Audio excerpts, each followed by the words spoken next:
Hello and welcome to this very special episode of the Never Drinking Again podcast with me, Dan Ross. And me, Aidan Perrins. That's the best we've done that. Yeah, that was like proper professional, It's almost like we've also done it 5 times already today.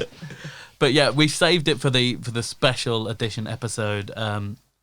So, Aidan, do you want to tell us what is so special about today's episode? So, in this episode, it's just going to be us two, and I, Aidan, will be interviewing my co-host Dan about his dream night out. I think the reason we've chosen to do this episode is we haven't booked anyone in, so... No. From what I gather, the reason we decided to do this episode is what the fans were calling for. Yeah, the fans of the yet unreleased at time of recording podcast. You should have seen my Twitter, my Bebo, my MySpace. Everyone was... My LinkedIn was popping. All those professional contacts endorsing my skills were like, we need to hear your perfect night. Because the thing is, it's very easy to judge other people's perfect nights out when we've not described our own. Yes. So we are very much putting our feet to the fire and describing our own perfect night out, just so there can be no complaints, no issues, no arguments of bias. We're a transparent podcast, I would say, Aidan. Yes, very transparent, like a jellyfish. Oh wow, that was a good simile? Metaphor. It's a simile. Simile. Oh, I got it right first time. Well, I shouldn't doubt myself, should I, Aidan? No.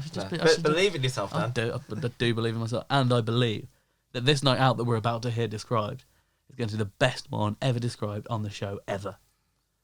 Bold claims from a bolding man. Oh, that is just not on. Right, let's do the interview.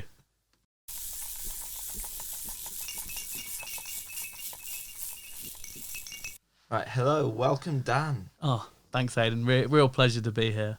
So the format of the podcast, as you know, is I'm going to talk to you I wasn't aware of this. I'm going to talk to you about what you want from a night out. Yep. We're going to plan your perfect night out. Yep. And then I am going to judge you on it. Yeah, that rustling was me just collecting my notes, which were very nicely written out. So firstly, important question, one place or crawl? So, I think to describe it as a crawl would be untrue, because it's not to a variety of bars or pubs. It's to a variety of different places suiting different needs. But it's not a pub crawl, but I am going to more than one place. Okay. You describe it like an everyman's night out. Is that what we're going to have? Well, we'll see. I don't want to give too much away initially. How many places am I going? I'll count it up. 1, 2, 3, 4 places. Okay, yeah, that's not a crawl. That's not a crawl. Okay. So who are we with on this? Again, it's various different people at various different points, because I really wanted to stretch the sort of the format. Yeah, because the idea is you can do anything you want and go wherever you want. There's no limitations on getting places. Like, you can fly there, you can apparate. We're not inside of Hogwarts. We will be able to apparate. That was a good reference for anyone who's read the Harry Potter books. So yeah, shall I just start off? Right, yeah, where are you going first then? First off, pre-drinks are a yes. So we are doing pre-drinks in my first year flat at university with everyone I went to university with. Like, I'm not just going to go and annoy some 18-year-olds. It's going to be like everyone's back in their rooms, back. And we still... in this, are you 18 again, or are you... See, not 18, which is what you are now. I feel our magic doesn't stretch far enough to make us 18 again, but so at be this age, we'd have experienced everything we've already experienced together. To the people I'm with are the people I was in first year uni with. So we've already experienced everything together and have all those anecdotes and stuff. But the sort of the pains and aches that come with being nearly 30 are gone. So we feel 18, but we are the age we are. I mean, you've given it away by saying nearly 30. Yeah. So yeah. And what are we drinking here? So we had these big circular tables at university in our university. Oh, sounded so middle class. And in our flat kitchens. So we sat on them, and I would be drinking the drink I invented for myself in first year of university, probably during a game of Ring of Fire, and that drink is called vodka beer. I think I can guess what that is, but why don't you explain for us? So what you do is, if you're a young man about the town looking for a good night, you get a 6-pack of lager, whether it be Carlsberg, Carling, Heineken, Foster's, anything bad but cheap. So Carling, being based from West Midlands, you would say Carling. For me at university, it was Carlsberg, just because, it's Danish, so it's got a slightly more classy. What you do is you get the 6-pack, open them all up, drink a bit out of each one, and then you get one of those, the cheapest bottle of vodka you can find at the corner shop, and then just pour the vodka into the beers and then drink them. I'm just staring at that right now with shock because that sounds disgusting. It's not, but it does the job. When you're an 18-year-old with not a lot of money and you want to get very drunk on a night out, it's a perfect... Like, that would cost me about 10 quid, 10 quid, 15 quid. And yeah, I'd be absolutely destroyed. Okay, so first part of the night out, part 1 of 4. Yeah. We've got Dan absolutely destroyed on vodka beer. Yeah, I've drank 6 vodka beers, but I wouldn't be as destroyed as I would have been when I was 18. That's the rule of the magic. I get to experience the slight fun, the buzz of getting that drunk, but then when we go on to the next place, that drunkenness is gone. And I can start getting drunk in a completely different way. We're resetting the blood alcohol level. Okay. Yeah, we are. So, this is a magic podcast, so I'm going to use the magic as much as I can. Place number 2, we're sober again. Where are we? So we're staying at my university campus, and we're going to a place called Grad Bar. And what Grad Bar was... So my university had the most pubs of any university campus in the UK, racking in at 9. And each pub had a different theme. Grad Bar was very much the old man pub. So it had Sky Sports, it did real ale, it did crisps, scratchings, and it was the perfect place to go and just spend all day watching football. So where I'm transporting myself to time-wise for this is Euro 2012. It's when I was at university and would basically go to Grad Bar all day and watch the 3 games that were all on. It can be any day of Euro 2012, preferably not when England are playing, because it would get too busy then. And we were also not very good at that, if I remember. We lost to Iceland, that's my main memory. No, that's Euro 2016, mate. Oh. Yeah. Euro 2012 was, we lost to France in the group stage, beat Sweden and beat Ukraine, and went through, and then lost to Italy on penalties, of course. That's the one, where the man got his willy out when Italy were taking their penalties. Yes. Yeah. That was a great time. Right, where were we? Euro 2012, Grad Bar. Yeah, Grad Bar. Still with your first year mates? No, so it's slightly different. This group would be the group of people at uni I went to watch football with, because we had a lot of spirited debates about football, which I always enjoy. Because one of my friends, Rick, was a Real Madrid fan, and I am more of the Barcelona leaning. And at that point, the rivalry was very intense, Clasico-wise. But yeah, we were watching Euro 2012, probably a pint of... As an aside, this is what... Thinking about pubs, this is why Grad Bar is really good. Because it has all the sort of really nice real ales, craft beers, that a refined beer expert such as myself would enjoy. But it's also got like Carlsberg, Carling, Fort... Because you will find this, you like good beer. And when you're trying to get your mates to go to a craft beer bar and it's like, oh, try this 7% hibiscus sour. Yeah, they're not about that life. They don't like it, and they've just spent £6 on a drink they don't like. Yeah, they just want a lager they've heard of, and that's why Grad Bar's perfect. It's got something for everyone, as long as you like beer. Beer and football and crisps. Right, so how long are we spending there? We're spending all three matches? We're spending there for the duration of three football matches. Okay. Of European teams that aren't home nations. Okay. And what's fun as well, because universities, very international places, you'd have someone come in from that country, and you could speak to them about their team, and like you'd learn stuff you didn't know. And also they did pork scratchings from Warsaw, which are the best pork scratchings. So it had everything going for it. Okay, is that everything about place number 2? That's everything from place number 2. Yeah. So let's move on. Place number 3. Are we sober again? Are we reset? We've reset. Yeah. Okay. We've reset. We're resobering. And then we are going to a restaurant. So we are having food as part of this experience in Shoreditch, East London. There's a place called the Smokehouse. and it's like a fancy barbecue place. Okay. Who are we here with? So we're here with my foodie friends, which are my brother Chris and my friend Josh. So we can have like really good meat. Good meat. Are we drinking here? Oh yeah, we're drinking here. So we can have this really good meat. They'd have like smoked pig's cheek and stuff like that, and be all pretentious about it. But it is also just like fat boy obesifying food. So it's great, and they do some really nice cocktails. So I think sit down. They do a burnt peach old fashioned. Oh yes. I do like that. That is absolutely gorgeous. Have that with some brisket, some ribs, there's a big plate of meat, and maybe a potato salad just to kind of break it up. Just drinking whiskey, being all pretentious about it, but also getting quite drunk. Right, I think we're gonna have to move on from here because I'm getting quite hungry. Yeah, I'm salivating. We'll move to place number 4. Place number 4. So we're gonna not reset the drunkenness at this point. Oh, we're gonna rogue move. Yeah, we're gonna stay as drunk as we got in the Smokehouse. So Smokehouse, we're probably doing like a few beers, 2 cocktails, maybe a shot if we're feeling particularly reckless. And we are going to a nightclub. We are going to the nightclub, the premier nightclub, the best nightclub there's ever been. Old Snobs. Yes, 100% for this. We're bringing back Old Snobs.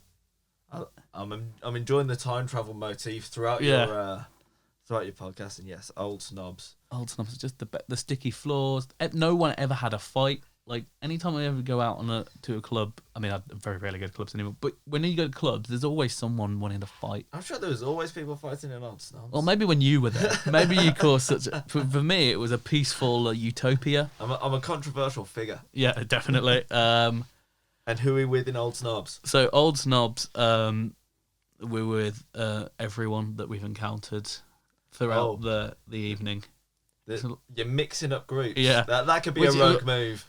That is a rogue move. I don't know if you've ever had a birthday party. I know, and then some of your friends don't like you. But here's the magic: everyone will get on, and if they don't get on, they'll be separated by like an invisible force field, so there'll be no issues to be had.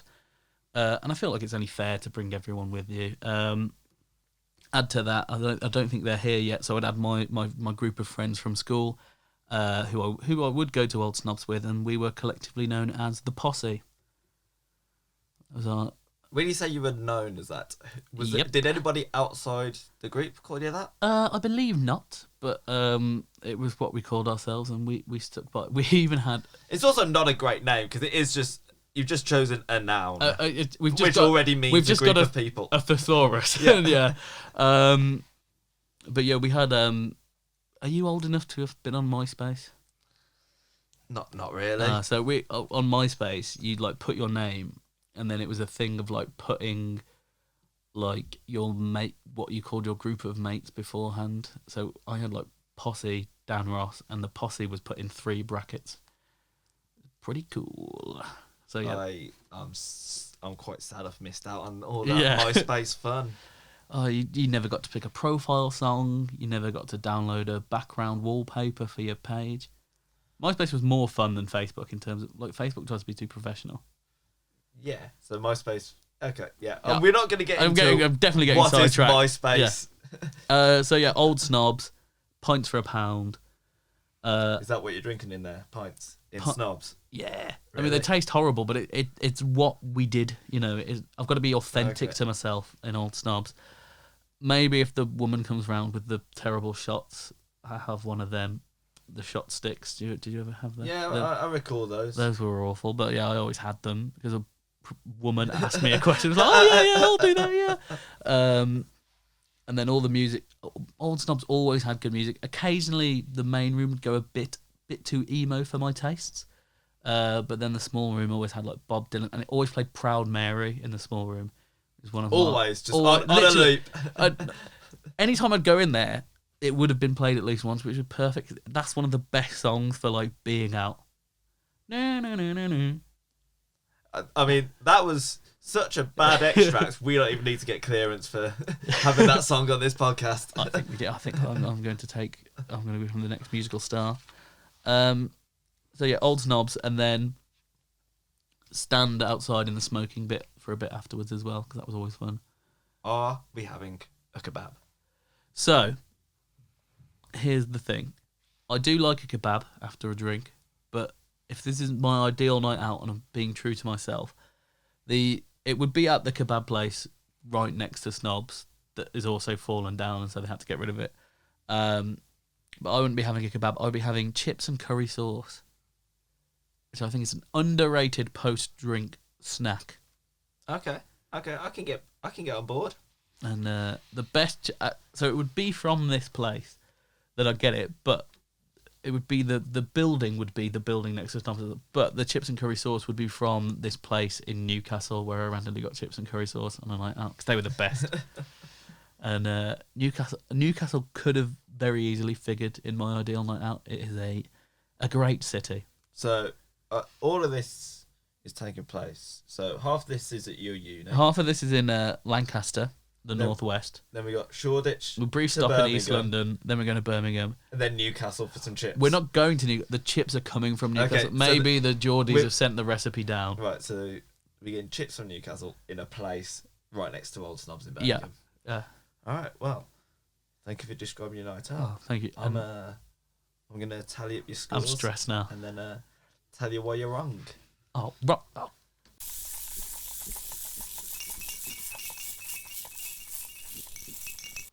Right, so I've added up your scores, and I'm stressed. I'm gonna run through your night out. Cool. So we're starting pre-drinks at your first year flat at uni. We're drinking vodka beer. Yeah. I'll give you an 8 for that. Okay, I think that's quite generous. Because I remember first year pre-drinks at uni myself, and we always drank something that was absolutely disgusting. One of our inventions was Babsinthe, which was beer and absinthe. It's very similar vein. Yeah. So although I was turning my nose up at vodka beer earlier, I had no right to. So for that, I'm giving you an 8. I'll take that. Then we move on to grad bar. Having not been to grad bar, you described it beautifully. So that is also getting an 8. Oh, lovely. Partly because of the football on as well. Yep. So you've painted a lovely word picture of that for me. It was very much an old man's pub, but for people who are aged 18 to 21. Perfect. Then Smokehouse in Shoreditch. You didn't sell that to me, apart from the cocktail. You said you were hungry. I was, to be fair, but Any brief mention of food will do that. Yeah. That's fair. That's got nothing to do with the Smokehouse. So you've still got a 7 for that. Okay, I'll take that. I was expecting a bit lower when you said that. No, because the cocktail brought it up, and it sounded absolutely fine. Oh, perfect. Fine. Then we get to Old Snobs.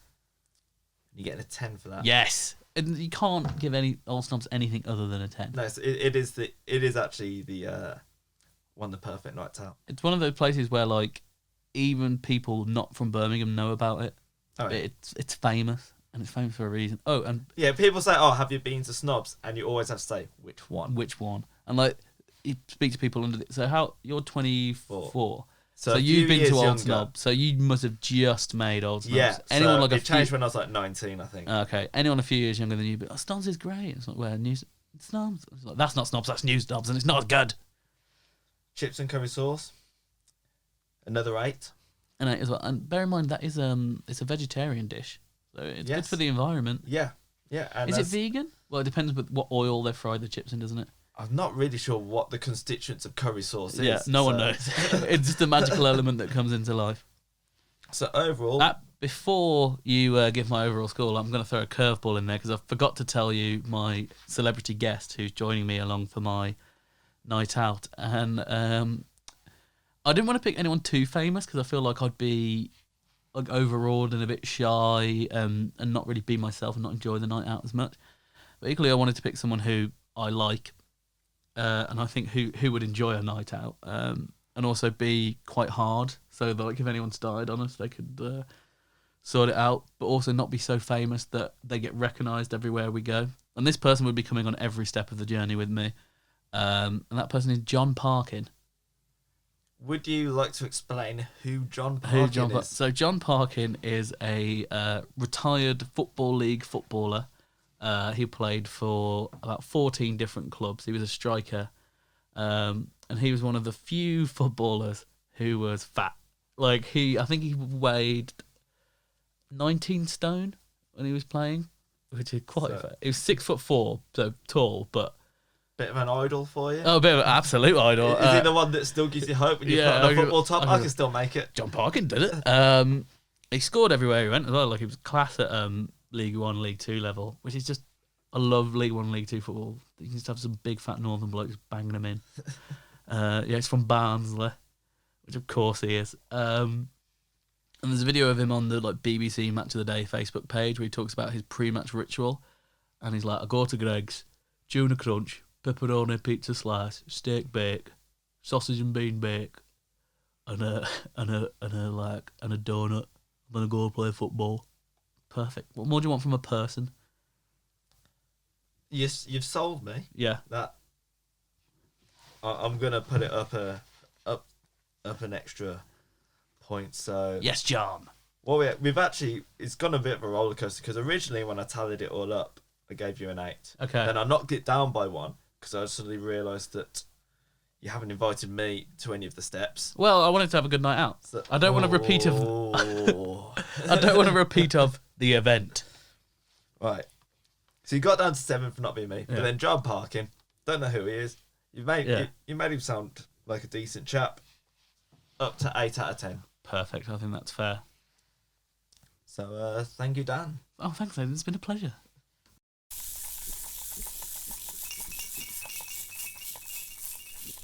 So there we have it, the end of one of our very special episodes with the guest, me. Yeah, and I was hosting by myself. I think You I did smashed it. it out of the park. Thank you very much, Dan. Yeah. Again, thanks very much for listening. All our social medias, as in for the show, not for us personally, as we say all the time, will be in the description. Thanks for listening, and we hope to see you again. Because we can see you all while you're listening to the show. Yeah, see you. Just see the little numbers ticking over on the amount of people that have pretended to listen. Yeah. Thanks very much, guys. See you next week.